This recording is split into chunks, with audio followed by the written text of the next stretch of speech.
The Irish Prime Minister pledges humanitarian aid to Ukraine, and a Russian attack on grain warehouses hikes the price of wheat. Vladimir Putin will not travel to a summit in South Africa next month over fears he could be arrested under an ICC warrant. Italy and France amongst countries sending reinforcements to Greece as strong winds and high temperatures hamper efforts to bring fires under control.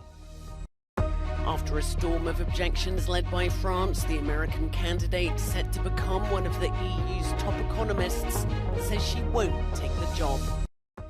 South Korea sends a strong warning to Pyongyang as its president visits the first US nuclear-capable submarine to visit the country in decades. The Irish Prime Minister visited Kyiv to show his moral support for Ukraine. Leo Varadkar, whose country is not involved in financing the acquisition of arms for Ukraine, has pledged €5 million in humanitarian aid. He's also said that he'll investigate how Irish-made components ended up in Iranian suicide drones used by Russia. Meanwhile, images of Ukrainian grain warehouses in flames after being attacked by Russia have sparked panic in the markets. According to Ukraine, at least 60,000 tons of wheat were destroyed in the overnight attacks in the Odessa region.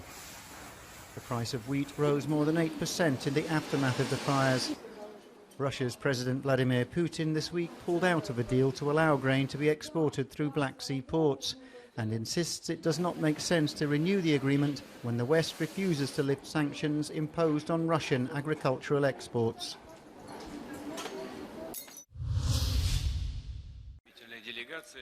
The South African government has confirmed that Russian President Vladimir Putin will not travel to the country next month to attend a BRICS summit. Putin is subject to an arrest warrant by the International Criminal Court, to which South Africa is a signatory. That means that they would be responsible for detaining him should he enter the country. But Moscow has made it clear that any such move would be tantamount to a declaration of war against Russia.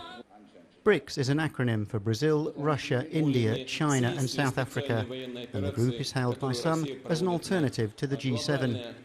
A spokesman for the South African President, Cyril Ramaphosa, said that the Russian Foreign Minister Sergei Lavrov will represent Putin at the summit. The Kremlin has denied issuing any warning to Cape Town, but insists that everyone knows what the arrest of the Russian president would mean. Putin is wanted by the ICC in connection with the kidnapping of Ukrainian children. An explosive mix of strong winds and high temperatures is hampering Greece's efforts to bring large fires in Attica, Corinthia and Rhodes under control. In Attica, the fire has reached Megara with continuous flare-ups as ground and air fighting forces try to contain the fiery blaze for the third day. In Rhodes, a virgin forest in the centre of the island is burning, with 7 aircraft and hundreds of firefighters operating in the area. In parts of Attica where the fire has passed, all that's left for residents is debris and despair. Τόσες μέρες καίει, εντάξει δεν υπήρχαν μέσα να πεις να προχωρήσουν στην κατάσβεση εύκολα, την αφήσανε πιστεύω εγώ. Πέρασε με στον οικισμό, κάει και το σπίτι εδώ κάτω, γίνανε κάποιες ζημιές. Εμείς, εντάξει, δόξα τω Θεώ, δεν έγινε κάτι σοβαρό, αλλά άλλοι συνάνθρωποι μας είναι δύσκολο αυτή τη στιγμή. Όπως βλέπετε έχουν καεί τα πάντα, έχουν καεί σπίτια. Η πυροσβεστική, ο Δήμος Μάνδρας Ιδηλίας δεν εμφανίστηκε πουθενά. Και βλέπετε αυτή την κατάσταση. Η πυροσβεστική υπηρεσία ήρθε το μεσημέρι προς απόγευμα και ένα ελικόπτερο πέταξε μόνο, το οποίο μία ρήψη. With weather conditions likely to become even more difficult in the coming days, several countries are sending Greece planes and crews to help battle the blazes. Fiona Scott Morton, chosen as the chief economist for competition at the European Commission, has withdrawn following a storm of objections mainly led by France. The EU Commissioner for Competition, Margrethe Vestager, said on Twitter she will accept her decision with regret and full respect for her integrity.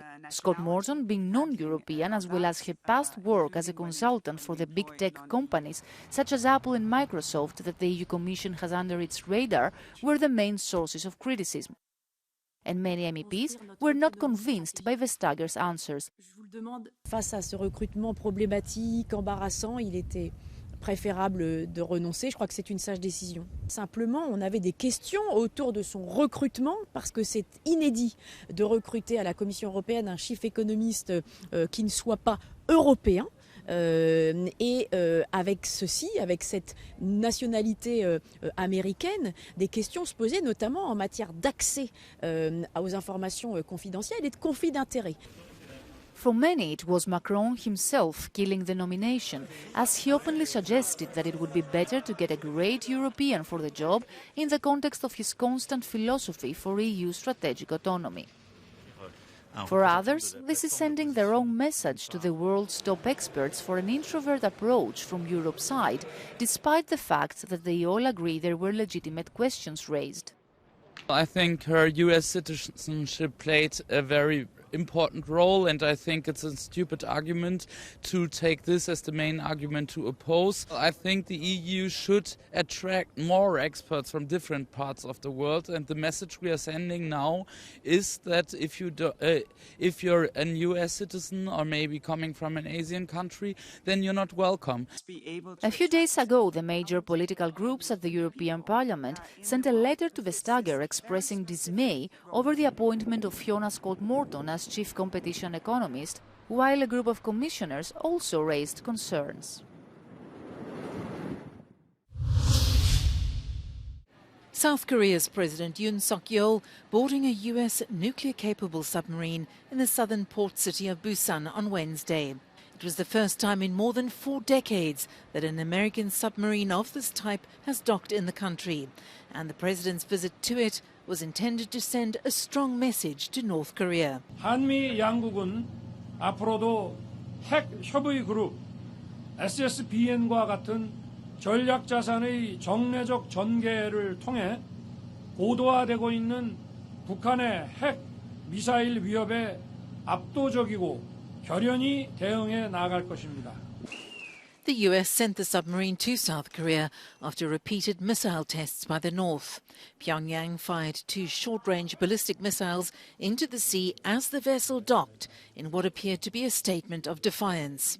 China, meanwhile, says it's concerned about the escalation of regional tensions that it says undermines the denuclearization of the Korean peninsula. The Bibi Stockholm barge berthed here on the small island of Portland, just off the Jurassic coast of southern England. It's soon to become home to 500 single adult male asylum seekers, and the UK government plans to ease the pressure on the asylum system. Police today sent to listen to local residents' perspectives. Do you think it makes sense to put migrants on barges? Potentially, yes. If they've got to be detained somewhere, then yeah, that's got to be done. It's completely inhumane. I don't understand why we're doing that. I think it's appalling, actually. And yeah, I feel quite ashamed of our country treating people like that. I obviously feel sorry for them because they've come from a country that obviously has problems, but we have problems in our own country as well at the moment. We would prefer to see more dignity, more humanity, more respect by housing people and on land. This barge is an alternative to the current system, a cost-saving measure, as the UK government looks to cut the amount it spends on putting up asylum seekers in hotels. However, the plan is proving harder to implement in other places. Reports that owners of ports at Liverpool and Edinburgh refused to allow 2 boats set to house 1,000 asylum seekers to dock. The boats were returned to their owners. Portland's big barge will be up and running within a few weeks. There are other strongly held local concerns, and they are that this harbour, which is tightly monitored in terms of who has permission to come in and out, will stand to act as a makeshift prison for those on board the barge inside this port. It's completely barred, it's got a security door, you know, we can't get around the island because we can't get around that part of the port. I don't see how they're essentially free. It just seems a very odd state of affairs, really. I mean, it seems like a prison to me. A barge 3 stories high and the size of a football pitch, soon to be home to 500 men from around the world. Luke Hanrahan, Euronews, Dorset.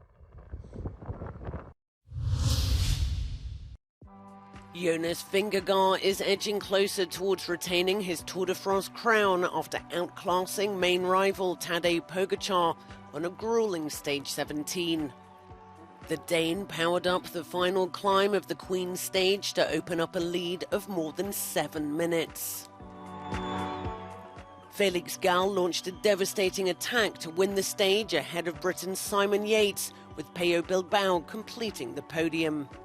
Vingegaard now leads Pogačar by 7 minutes and 35 seconds, with 3 stages to go before Sunday's processional stage to Paris.